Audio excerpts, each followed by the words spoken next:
നമസ്കാരം. ഇന്നലെ നമ്മൾ വന്നിട്ടൊരു വാർത്ത ചെയ്തായിരുന്നു. ആ വാർത്ത ചെയ്തപ്പോഴത്തമ്മ അറിഞ്ഞില്ല ഇതിൻ്റെ പിറകിൽ ഒരുപാട് രാഷ്ട്രീയം ഉണ്ടോ എനിക്ക് അറിഞ്ഞില്ലായിരുന്നു. അപ്പോൾ നിലമ്പൂർ വന്നിട്ട് അവിടെ കോൺഗ്രസ്സുകാർ വിജയിച്ചപ്പോഴത്തേക്ക് ഇവിടെ ഈ കോൺഗ്രസിൻ്റെ പ്രവർത്തകർ മധുരപലഹാരം വിതരണം ചെയ്തു. ആ മധുരപലഹാരം വിതരണം ചെയ്തതിൻ്റെ പേരിൽ അവരുടെ വിശ്രമ കേന്ദ്രം ഇന്നലെ ചെയ്ത വാർത്തയാണ്. ഞാനത് കൊടുത്തിട്ടില്ല. എന്തിനാണെന്ന് എനിക്ക് മനസ്സിലാവുന്നില്ല. നിലമ്പൂർ വിജയിച്ചത് അവർ അംഗബലമുണ്ട് വിജയിച്ചാൽ ജനങ്ങൾ വോട്ടെടുത്ത് വിജയിച്ചു. പക്ഷേ ചേട്ടാ എന്താ അതിൻ്റെ പ്രതികാരമാണ്. ഇന്ന് രാവിലെയാണ് ഞാൻ ഈ വിവരം അറിയുന്നത്. ഇങ്ങനെ പ്രൈവറ്റ് ബസ് സ്റ്റാൻഡിനകത്തുള്ള ബസ് തൊഴിലാളികളുടെ വിശ്രമ കേന്ദ്രം കിട്ടിയതായി. ഇതിൻ്റെ പിന്നിൽ വളരെ വലിയ രാഷ്ട്രീയം കളി നടന്നിരിക്കുന്നുവെന്നാണ് മനസ്സിലാക്കാൻ കഴിയുന്നത്. കേരളത്തിലെ ട്രേഡ് യൂണിയൻ നേതാക്കളുടെ നിരന്തരമായ ആവശ്യമായിരുന്നു. കാരണം അവർ ജോലി ചെയ്യുന്ന പ്രദേശങ്ങളിൽ ഇത്തരം വിശ്രമ കേന്ദ്രങ്ങൾ ഉണ്ടാക്കി അവർക്ക് അവിടെ വിശ്രമിക്കാനുള്ള സൗകര്യം ഉണ്ടാകുന്നു. ഒരു കാര്യം ഞാൻ പറയാം. ഈ വിശ്രമ കേന്ദ്രം ഉണ്ടാക്കിയത് ഇവിടുത്തെ മുനിസിപ്പാലിറ്റി, ഇവിടുത്തെ സർക്കാരൊന്നുമല്ല. ഇവിടുത്തെ തൊഴിലാളികളുടെ കാശുകൊണ്ട്, അല്ലെങ്കിൽ ഇവിടുത്തെ ബസ് ഉടമകളുടെ കാശുകൊണ്ട് ഉണ്ടാക്കിയ സാധനം അല്ലാതെ ഇവിടുത്തെ മുനിസിപ്പാലിറ്റി നില ഉണ്ടാക്കിയത്. ആ സമയത്ത് ഞാൻ ഇന്ന് വാർത്ത ചെയ്തിട്ടുണ്ട്. ഇത് പിന്നെ അനധികൃതമാണെന്ന് വാർത്ത ചെയ്തിട്ടുണ്ട്. ആ സമയത്ത് പ്രതിരോധിച്ചിട്ടുണ്ട്, അനുകൂലിച്ചിട്ടുമുണ്ട്.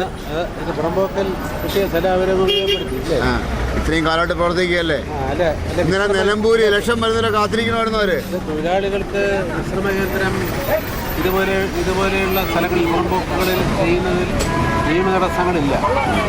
അത് ഞാനുൾപ്പെടെയുള്ള CIT നേതാക്കൾ ഉൾപ്പെടെ AITUC BMS നേതാക്കൾ ഉൾപ്പെടെയുള്ള ലേബർ മിനിസ്റ്റർ കൂട്ടിയ മീറ്റിങ്ങിലാണ് ഈ കാര്യങ്ങളൊക്കെ തീരുമാനിച്ചത്. കാരണം പുറമ്പോക്ക് ഭൂമി എവിടെയെങ്കിലും ഉണ്ടെങ്കിൽ അവിടെ ഒരു വിശ്രമ കേന്ദ്രം ഉണ്ടാക്കി അവിടെ തൊഴിലാളികൾ വിശ്രമിക്കേണ്ട അവസരം ഉണ്ടാക്കാൻ. അതേപോലെ തന്നെ ഈ ചൂട് സമയത്ത് 11 മണി കഴിഞ്ഞാൽ ജോലി ചെയ്യാൻ ബുദ്ധിമുട്ടാണ്. അപ്പോൾ അവർക്ക് എവിടെയെങ്കിലും പിന്നെ തളർന്ന് ഇരിക്കാനുള്ളൊരു സൗകര്യം അവരും മനസ്സിലാക്കും. പിന്നെ അപ്പോൾ അതിനുള്ള സൗകര്യം ഉണ്ടാക്കി കൊടുക്കണമെന്നുള്ള ട്രേഡ് യൂണിയൻ നേതാക്കളുടെ നിരന്തരമായ ആവശ്യമാണ് ഇത്തരത്തിൽ ഉള്ള വിശ്രമ കേന്ദ്രങ്ങൾ. അത് ചില സ്ഥലങ്ങളിൽ തൊഴിലാളികൾ ചേർന്നുണ്ടാക്കുന്നു, ചില സ്ഥലങ്ങളിൽ നഗരസഭ ഉണ്ടാക്കുന്നു. നഗരസഭയെ സംബന്ധിച്ച് അവർക്കിതൊന്നും തൊഴിലാളികളൊന്നൊരു പ്രശ്നമേ അല്ല. അവർക്ക് വിശ്രമ കേന്ദ്രം വേണമെന്നുണ്ടെങ്കിൽ അവരെയൊക്കെ ഒരു അധസ്ഥിത വർഗത്തിൻ്റെ കൂട്ടത്തിൽപ്പെടുത്തിയിരിക്കുക, അവരെയൊക്കെ തടയപ്പെട്ടിരിക്കുക. അപ്പോൾ അത്തരക്കാർക്ക് സൗകര്യപ്രദമായ രീതിയിൽ ഒരു വിശ്രമ കേന്ദ്രം ഉണ്ടാക്കി കൊടുക്കുന്നതിന് സുഖമായി കഴിയും. ഇവിടെ ആരുടെയും പോക്കറ്റിൽ നിന്ന് ഇതിൻ്റെ പണം ചെലവഴിക്കേണ്ട കാര്യമില്ല. ഇതിനുവേണ്ടി അവരുടെ ബഡ്ജറ്റിൽ പോലും പണം കണ്ടെത്താനുള്ള പ്രൊവിഷൻ ഇപ്പോൾ നിലവിലുണ്ട്. ഇങ്ങനെയുള്ള പ്രൊവിഷൻ നിലവിലുള്ളപ്പോൾ ഇവിടുത്തെ ജീവനക്കാർ, തൊഴിലാളികൾ, പ്രൈവറ്റ് ബസ്സിലെ പാവപ്പെട്ട തൊഴിലാളികൾ, അവർ ദൂര യാത്രകളൊക്കെ കഴിഞ്ഞ് അവർ വന്ന് ചിലപ്പോൾ അവർക്കൊരു ഇടയ്ക്ക് ഞാൻ ഒരു കാര്യം പറയട്ടെ. നിങ്ങളെല്ലാം ശ്രദ്ധിക്കേണ്ടി പറയാണ്. നിങ്ങളെല്ലാം രാഷ്ട്രീയ നേതാക്കളാണ്. അതായത് ചേട്ടാ, പണ്ട് ഈ ബസ് സ്റ്റാൻഡിൽ 20 ബസ്സുകളുള്ളായിരുന്നു. ആ സമയക്രമമാണ് ഇപ്പോഴും ഉള്ളത്. ഈ ഇപ്പോൾ 200 ബസ്സാണ് ഇല്ലേ? 200 ബസ് അതേ സമയക്രമം ഇത് ഓടിക്കൊണ്ടിരിക്കുക. ഈ ആക്സിഡൻറ്റ് ഉണ്ടാകുന്ന അവിടെയും ഒരാഴ്ച മുന്നേ നമ്മളെ ചെറുള്ളി മുക്കിൽ ആക്സിഡൻ്റായി. 3 വണ്ടി അടിച്ച് തെറിപ്പിച്ചത്. കാരണം അവർ ഓടി എത്തണ്ടേ? ശരിയല്ലേ? അത് ആ സമയക്രമം മാറ്റണ്ടേ? ഈ വിശ്രമകേന്ദ്രം ഇവിടെ ഈ സ്ഥലപരിമിതി ഉള്ളത് കൊണ്ടാണ് മാമത്ത് സ്ഥലമേറ്റെടുത്തുകൊണ്ട്. ചേട്ടാ, അത് കണ്ടായിരുന്നു.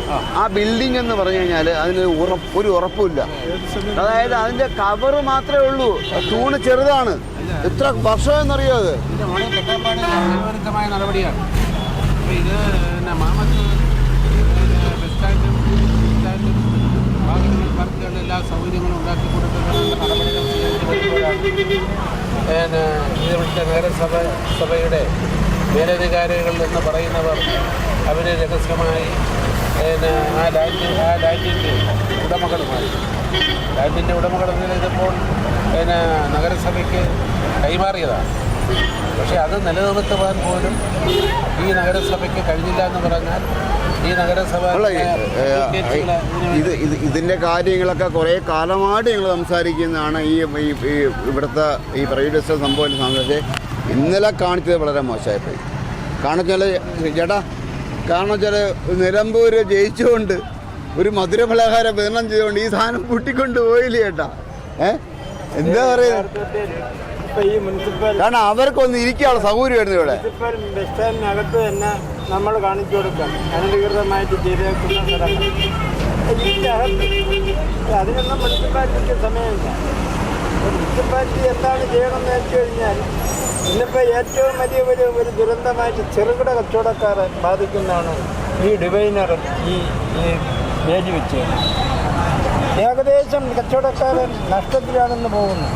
മുനിസിപ്പാലിറ്റി എന്താണ് ഇതിന് പരസ്യം വെച്ചിട്ട് അവരുടെ കീശയിൽ കനത്തുന്ന പരിപാടിയെല്ലാം ചെയ്യുന്നു. അപ്പോൾ ചെറുകിട കച്ചവട മേഖലകൾ കംപ്ലീറ്റ് ഈ അധികം മുനിസിപ്പാലിറ്റി ഭരണം വന്നതിന് ശേഷം തകർന്നു തരിപ്പണമായി. പിന്നെ ഇത് ഒരു ചെറിയ കാര്യം, എത്രയോ വർഷങ്ങളായിട്ട് പിന്നെ വിശ്രമ കേന്ദ്രം ഉണ്ടായിരുന്നത് അത് പൂട്ടി. അനധികൃതം അങ്ങനെ പൂട്ടുകയാണെങ്കിൽ ആദ്യമേ ചെയ്യണമായിരുന്നു. ഇതേ കണക്ക് അനധികൃതങ്ങൾ അങ്ങനെ നമ്മൾ കാണിച്ചു അത് കാണിച്ചു കൊടുക്കുക. അതൊക്കെ ഉൾപ്പെടെ ഉള്ളത് അനധികൃതമാണ്. അപ്പം ഇത് CPM പറയുന്ന രീതി മാത്രം കേൾക്കുന്ന ഒരു ഭരണ സംവിധാനം. അധികാരം ആർക്കുണ്ടോ ചേട്ടാ അങ്ങോട്ട് വിശ്രമ കേന്ദ്രങ്ങൾ വിനോദമെന്ന് പറയാനൊക്കെ.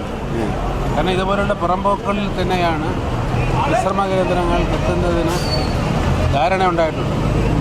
ചുമട്ടുതൊഴിലാളികൾക്കായാലും പ്രൈവറ്റ് ബസ് സ്റ്റാൻഡുകളിൽ ബസ് തൊഴിലാളികൾക്കായാലും KSRTCയിൽ പോലും അവിടുത്തെ തൊഴിലാളികൾക്ക് ഇഷ്ടപ്പെട്ട സ്ഥലത്ത് വിശ്രമ കേന്ദ്രം ഉണ്ടാക്കാം.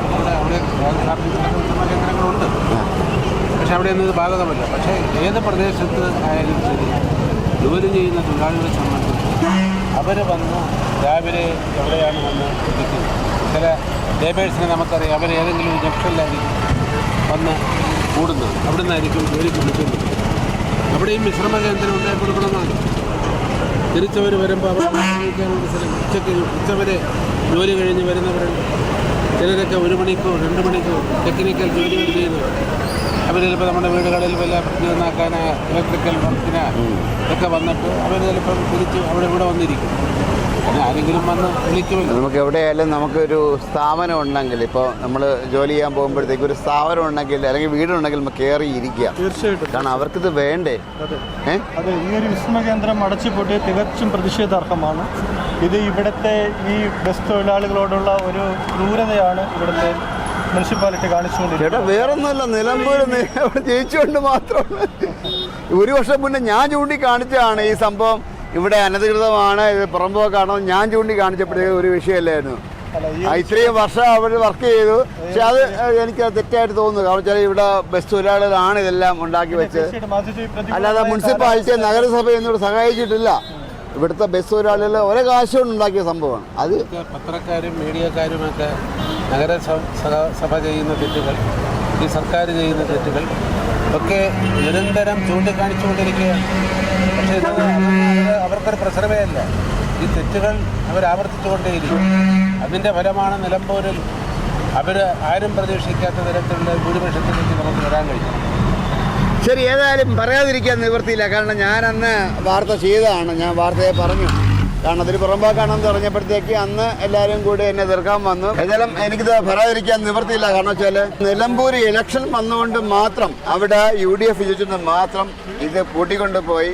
നമ്മുടെ ബസ് ജീവനക്കാരുടെയൊക്കെ ഒരു ആശ്രയം, ഷെൽട്ടറായിരുന്നു. വല്ലപ്പോഴും വണ്ടി ഒതുക്കുമ്പോഴത്തേക്ക് വന്നിരിക്കേണ്ട സ്ഥലമായിരുന്നു. ഇതേ ലോക്കിട്ടിരിക്കുകയാണ്. എന്തൊരു വൈരാഗ്യമൊന്നും മനസ്സിലാവുന്നില്ല. ഇവർക്ക് ഇത്രയും കുട്ടികളാണോ? തിരിച്ചറിയാൻ പറ്റുന്നില്ല. ഇവരൊക്കെ കുട്ടികളാണോ? ഇതുകൊണ്ടൊക്കെ ഉണ്ടാകുന്ന ഭവിഷ്യത്തും, അല്ലെങ്കിൽ ഞാൻ ചെയ്യുന്ന വാർത്ത, അല്ലെങ്കിൽ വേറെ ആളിന് വാർത്തയും, എല്ലാവരും ഇത് വാർത്ത ഇത്രയും ബാലിശമായിട്ടൊന്നും ഒരു നഗരസഭയൊന്നും ചെയ്യരുത്. അത് മോശമായിപ്പോയി എന്നെനിക്ക് പറയാനുള്ളൂ. വിസ്മയസ് വേണ്ടി ക്യാമറ അനീഷ്, അപ്പോൾ സീത്ത് മര സേനിയ.